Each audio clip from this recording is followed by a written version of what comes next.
Hello there, and you're very welcome to another episode of the Arkham Avengers FFPL podcast. You join me, the host, along with Eamon, Hector, and Captain Fantastical Mick, where we take a look to see how the managers in this league are getting on for the season. However, we'll also be talking about much more. So kick back, stay tuned, and enjoy. Welcome, listeners, to a special edition of the Arkham Avengers Fantasy Premier League podcast. We've got something different in store for you as we take a break from the usual game week analysis due to the international break. Today, of course, I'm joined by our esteemed panel, Eamon, Hector, the one and only Captain Fantastical Mick. Lads, how's everyone doing? Well, I have to say it's all good with me, and I've been soaking up the lovely sunshine we've had recently, enjoying a few vinos over the few days, talking to friends, reminiscing about the good times and times gone by and people who were in our lives and who have left us there. Not getting too melody about that there. Life is good, as they would say here, and I'm looking forward to this week's episode. If I don't say so myself, I think it's going to be a cracker. Good to hear, Eamon. Good to hear. And Hector, Mick, all good with you guys? I have to say, I maybe not so as good as the Eamon be. I might have overdone a bit on the sun over the weekend, got a little burnt, and I have blister on my foot. I sat outside for a while and then I fell asleep and got too much sun. I have to say that I'm in good form, and thanks very much for having me back on the show again. I watched some of the rugby and a little bit of the football, and I'm a bit busy with bits and pieces there for radio shows. As I said, a couple of people are ringing me up asking me for my input. I have to say, all in all, everything's good with me. Hector, can I just point out that I did mention last week about putting on the sunscreen, didn't I? Were you not listening to me? I mean, apart from my applying it to you myself, personally, I don't know what more I can do. You did, Mick. You did. I should have listened more carefully. As I say, I was outside and then I just happened to fall asleep and I fell asleep in the sun. But what I do, Mick, is when the show's over, I will ask you what is the best cream for the sun that you would say to me. That's okay. No bother. But no bother. There's no excuse for it, like. But no worries, Hector. I mean, we all live and learn. You've got burned once. Hopefully won't get burnt a second time. Now, before we dive into our show, Mick, can I turn to you for a moment? I happen to hear that during the week, some people on the street were stopping you and were asking, was there a possibility that you might be stepping back in to the role to manage Ireland, given the recent struggles that Stephen Kenny is having? Is there any truth in this? Well, I have to say, I was stopped a couple of times, all right. And I have to say, it's flattering that people have that level of confidence in me. But in all fairness, I have other things on my plate at the moment. I'm doing other little bits and pieces there. I think Stephen Kenny has tried to instill an air of passing and pressing and attacking football at times. The results have not gone his way. And there's been injuries that have not been kind to him either. I don't think it's my place to be commenting any further on who's stepping into the role. As far as I'm concerned, Stephen's still the manager. End of. Eamon, you have something to add there? I have indeed. I think there's one other thing that we're overlooking here, and John, my friend, would be an advocate of this, and this is that Stephen Kenny has been hard done, but he's not getting a rub of the green insofar that Lady Luck hasn't been in his corner. When we look at the stats, to date, he has managed Ireland for 36 matches, and out of those 36, he's won 10. He's drawn 10 and he's lost 16. Those statistics don't make for great reading, especially if you compare it. I'll take you, Mick. You managed Ireland for 78 matches. You had 34 wins, 23 draws and 21 losses. Now, granted, Mick, the quality of the players that you had at the time are probably different from the quality that Stephen has. And that's a luxury that Stephen doesn't have at the moment. I think the bigger problem here will be for the FAI, in that if they're looking to move Stephen out and bring somebody else in, that person will have to work with and deal with the same cohort of players that Stephen has there. Will they be able to do anything different? That's quite debatable. I don't really know. I think the FAI should stick with Stephen. The players and the fans should stick with him. He's well liked. He is down to earth. He's trying to do a job. And I think we should stick with him and we should ride out this patch. Things will turn a corner. And I think we have faith. We stick with it. I mean, who are we going to bring in? Who are they going to work with? Stephen knows these players. He's trying to get the best out of them. Evan Ferguson got an injury. We could have done with him.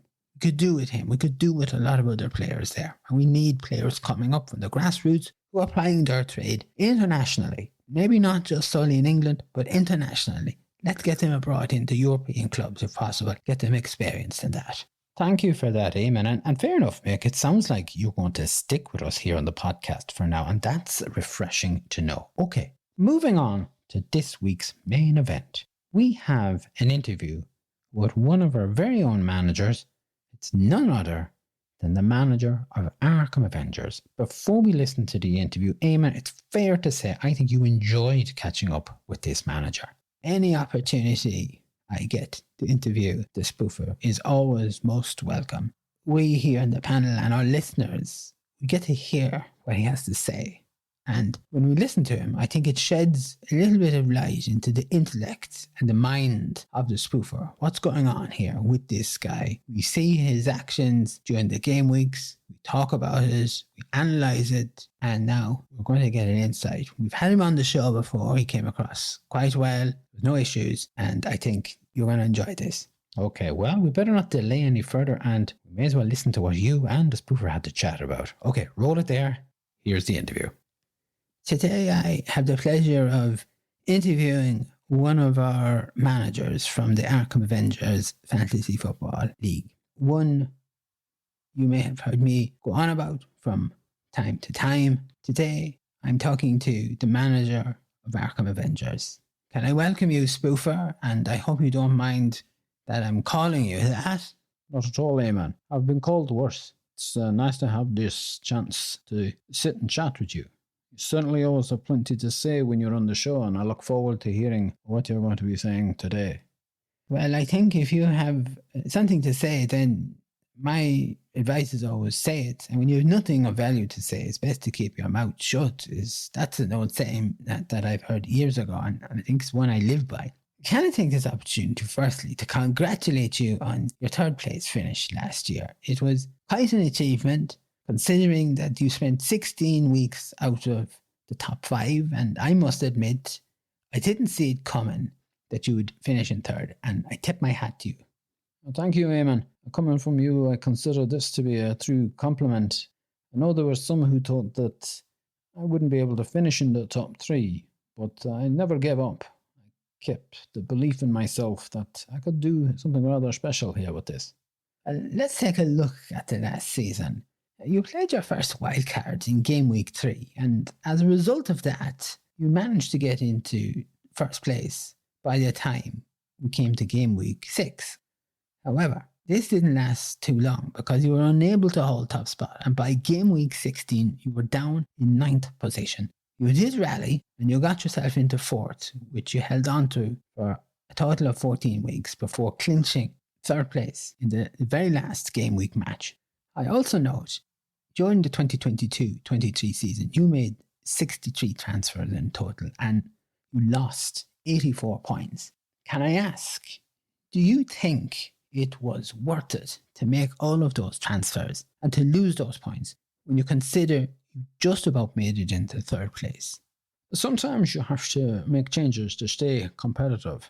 I stand by my decisions. I made transfers to try and improve my team, to try and maintain being within touching distance of some of the managers ahead of me, but also to try and keep ahead of some of those managers who were trying to overtake me. I feel losing the points was worth it.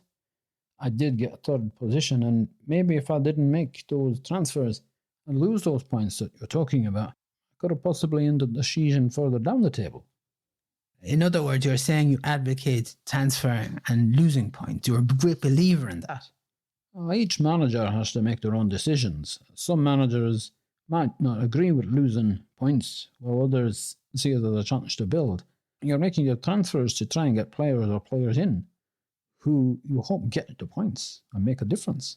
You mentioned you wanted to maintain being in touching distance with those managers ahead of you. Now, Ken's keeper finished some 124 points ahead of you, while Tayega finished 113 points ahead of you also. But forgive me for saying, but you'd hardly call that keeping within touching distance now, would you?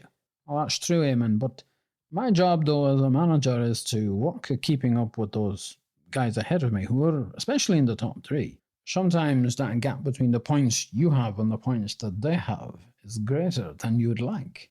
What it comes down to, though, is persevering, doing the work, and hopefully you get a little bit of that luck. I think you were talking about it as the rub of the green, as you would say. Okay, we hear you talking about doing some work. Some might say that you don't seem to have a clear strategy. It's a case of the spoofer is a bit hit and miss at times, maybe missing for quite a lot of the time. I'd have to disagree with that, Eamon. Well, please do enlighten me. Show me what I've been missing here. Can I say, firstly, there's always method to my madness. Can I just say, I'm glad that you said that and not me. Please, do carry on. You will agree, I'm an active manager, Eamon. I mean, I'm making the changes week in, week out. You'd agree, wouldn't you? Yes, I'll accept. Yes, you are active. I won't argue with you there. If each manager were making the same changes, having the same players, wouldn't you think it would be a tad bit boring? I make changes. I have to look at who I think is going to benefit my team. Sometimes you get lucky with a player and a transfer pays off. Other times it's a bust. The best laid out strategies can be tossed out on their head if you have a key player who's injured or suspended. We'll take Harry Kane, for example. How many managers at the start of this season were still factoring him into their team, only for him then to go and transfer over to Germany, and he's gone? There's a manager who has to now rethink all their strategy. I take it that you're going somewhere with this. My strategy is to try and get players in who'll get me sufficient points. That's it. There's nothing special about this, Eamon. We spoke about the number of transfers that I make, and well, there you go, I make transfers. If you're looking for a strategy, for a game plan, Eamon, how I play the game is how I play it. Right, okay. I think somewhere in all of what you're saying, I've managed to get lost, but I think we'll continue here. Can we talk about this season? Once again, you've played your wild card early in game week 3 now. Can you explain to our listeners and myself, why would you do that? The team I initially selected, it just didn't seem to be clicking. I thought it looked like a good team, but it didn't actually work. And there's a danger that if you allow a situation to continue where players are not only getting you the 1 or the 2 points, you're going to find yourself adrift of the pack. I decided that I didn't want to fall too far behind the top 5, and I had to take some action.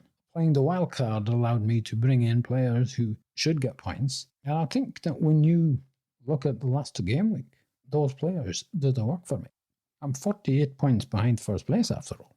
I think, to use your words, Eamon, you felt I'm like Rocky, knocked down and to all intents and purposes out for the count. But that transfer, that wildcard, has got me back up and in the game again.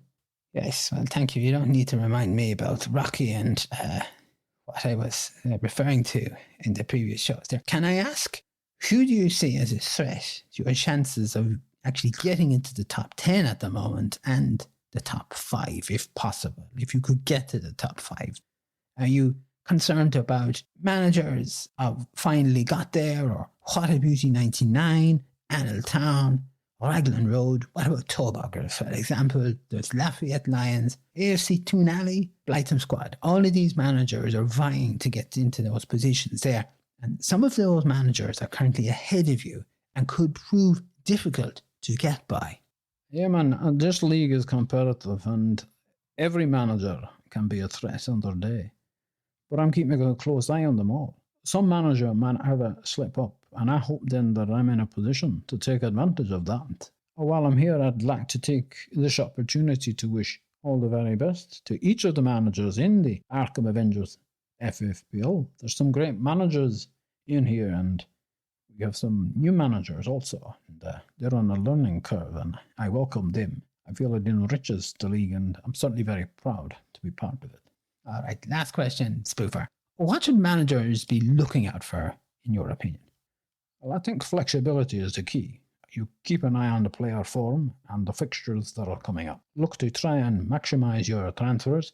I know this is not always possible, but you just have to try. And I think one of the important things for each manager is that this is fun. It's a game. We need to approach it like that. Everyone can't be a winner, but we should enjoy the journey throughout the season and enjoy those particular game weeks when you might be the player or the manager who's got the most points. Yeah, well said, Spoofer. I will agree with you there. You speak a lot of honesty. It is a game, and we should always remember this and not get too tied up in it. Can I ask you just one last thing, though? Of course, Eamon, that's okay. You've been a manager since the 2007-2008 season. Shouldn't we be seeing more from you? You've been around for a while. You should have the experience. Why are we not seeing you challenge for the top spot more often? This game is about timing, Eamon, and I have my methods, and who knows what this season will bring. You've seen yourself firsthand. Last year, my season was in ruins, but I finished third. I think we'll see how things pan out this year. Okay. And finally, sorry, just one more question here. But of course, Eamon. Where do you see yourself finishing this year? Considering in game week 1, you were in 7th position. In game week 2, you dropped down to 12th. In game week 3 had you staying in 12th, there was no move. And in game week 4, you managed to move up 1 place to 11th. So where do you see yourself finishing? Top 10? Could you make the top 5? Well, it's a long season, Eamon, and I plan to make my move at the right time, so you'll have to wait and see. Well, I can tell you that certainly myself and the other members of the panel will be watching you very closely and looking at your tactics and your transfers. May I just say thank you for joining me today. It's a pleasure to talk with you, to put the questions to you, and to hear what you have to say in response to them there. As you know, I may be critical of you some of the time, but it's honest criticism at the end of the day. Well, thanks very much, Eamon, for having me on the show here. And yes, you are a critic. I think you're a critic most of the time, not some of the time. But I'd like to wish you and the panel all the very best for the season ahead. That's a great podcast. Great to hear the banter between you guys. And Hector's shoutouts are always entertaining, especially if he has some new location that he's trying to pronounce. It's always nice to see Captain Mick back. I'm looking forward to hearing some more of Eamon tackles. Yes, well, I'll be tackling topics on and off over the coming months, and well, let's hope that I don't have to tackle you about this. Listen, again, thank you for your time, and take care. Oh, thank you, Eamon. Thanks very much. Bye. Now, lads, there you go. I thought, Eamon, that you might have gone a little bit harder on the spoofer. I think you held back, did you? No, I didn't hold back on anything there. I used, a balanced approach when coming to the interview because, like, after all, I don't want the interviewee to get up halfway through and storm off on the interview. Nobody wants that there. No, I think, though, that the spoofer had an understanding of where I was coming from. He knew that I was being objective. I was being professional. I was, being a journalist. There was nothing in there, no hand grenades that I was throwing in there to catch him out there. I think it was a nice interview, I have to say. I like his approach. I thought it was very, very nice. Well, for me, I have to say he in the good books with me because he say Hector's hello, so thumbs up to this spoofer. And speaking of Hector's hello, I think we'll move over to you now. Hector, do you want to take it away? Thank you, yes. My piece of paper. Hello, listeners, and you're very welcome to another Hector's Hellos. Today, I'd like to give a big shout-out to all our listeners in Frankfurt on Main in Germany, our listeners in France, Poland. We have now listeners in Belgium, Norway. Hello to all our listeners tuning in over in Spain and Italy, and our listeners down in South Africa, over in India, Japan, Australia, and then we go to Argentina. We go up to Brazil to our listeners there, and I want to give a shout out to my mom. I hope that all is good with her and that she got the dress. There is a wedding in our family. Unfortunately, I will not be able to go to it, and she had to get a new outfit for this year, and I hope that she got it there. Sorry, I actually just can't believe that you're waffling about your wedding that your mother is going to. I'm not waffling. I'm just saying to Mama, I hope she got the wedding dress. The dress for the wedding. My mother is not getting married. I know she's not getting married, and I think everybody else knows that she's not getting married. You're supposed to be doing Hector's hellos. I am doing it. You're interrupting me, Eamon. Hector, will you just carry on there and just wrap this up, please? Okay. Where was I? Oh, yes, okay.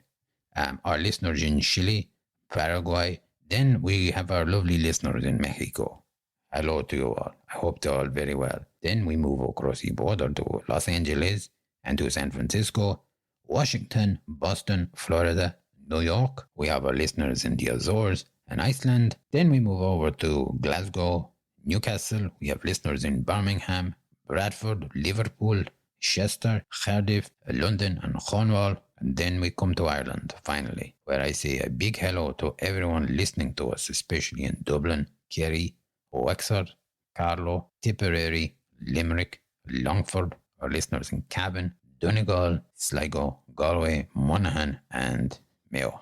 Thanks to everybody for listening. And, you want to get in touch with the Hector and maybe hear me call out a request for you. Maybe you want me to read out a special request for someone, maybe someone's birthday, I don't know. Or maybe you just want me to say hello to somebody. Then why don't you send an email in to me? Send it to the following address: Arkham Avengers, FFPL @gmail.com. And I will look after things. Leave it with Hector. He will look after it. And that's it. Ciao from Hector's Hellos. Thank you for that, Hector.